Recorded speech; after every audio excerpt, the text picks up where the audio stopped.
Nathaniel Bandy. Striving for originality.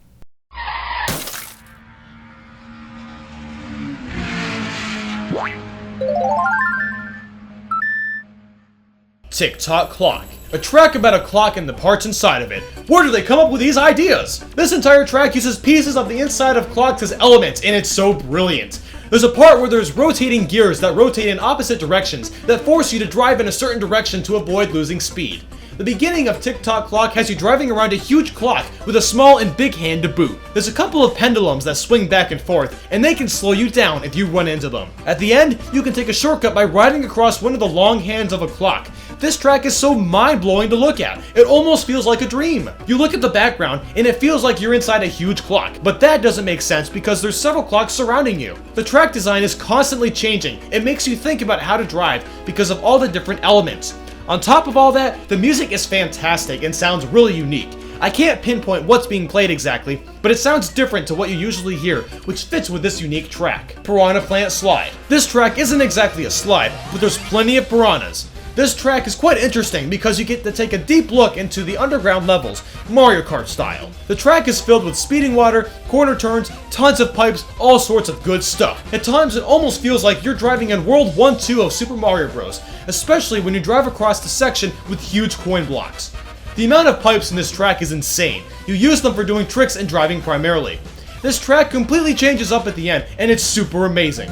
You take some speed boost and shoot yourself from the ground up. You then see beautiful waterfalls on the sides and fly straight to a new landscape where you'll finish up the lap. There's actually a lot of Goombas on this track, and some of them can actually get in your way. Piranha Plant Slide is so much harder than it looks. There's a lot of places where you can easily fall off or get hit by something. The water effects on this course are really just phenomenal. Nintendo in general is just really good with water effects. The melody and the music is really catchy and almost a bit off guard. It makes the track feel more chaotic because of it. Grumble Volcano. If you've ever wanted to drive around and inside a volcano, now is your chance. You start off by going inside a volcano, and next thing you know, there's a split in the road. Both sides are fine to use as they're both the same length. From there, you'll start descending and ascending lots of platforms. The layout is nice because it gradually gets harder as the lap progresses. By the end of the lap, there's lava balls being rocketed into the track, and a couple fire snakes as well. My favorite part of Grumble Volcano is the intense atmosphere.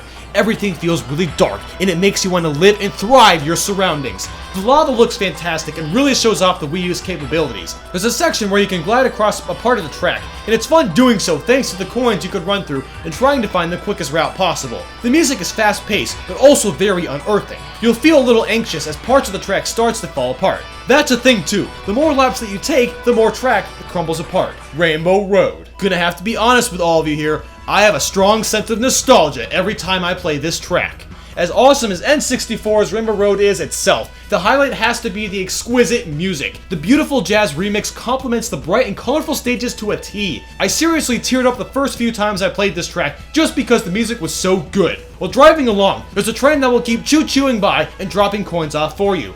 There's a couple of sections with ball chomps that bounce around. They don't really get in your way, but the track becomes wavy from their bouncing, which allows you to do several tricks. This track isn't all that difficult aside from some of the sharp turns at the end. I do like that some of the track doesn't have guardrails. It makes racing without drifting very difficult. The graphics are just amazing. It's fun just looking at everything. The fireworks of all the characters were a nice touch as well. One of the neatest parts of this track is the huge city below the entire course. Despite being in the sky, you feel so connected because you see tons of life down below you. The only downside I really see is that it feels too short. Maybe it should have been 2 laps instead of just 1. From this cup, Tick-Tock Clock is my personal favorite track. What's your favorite track in the Lightning Cup from Mario Kart 8? Let me know below in the comments. Like if you liked, dislike if you would rather play Hotel Mario. Make sure to follow my Facebook, Twitter, Twitch, and Tumblr to keep up to date with upcoming videos and projects. Thanks for watching and have an amazing day.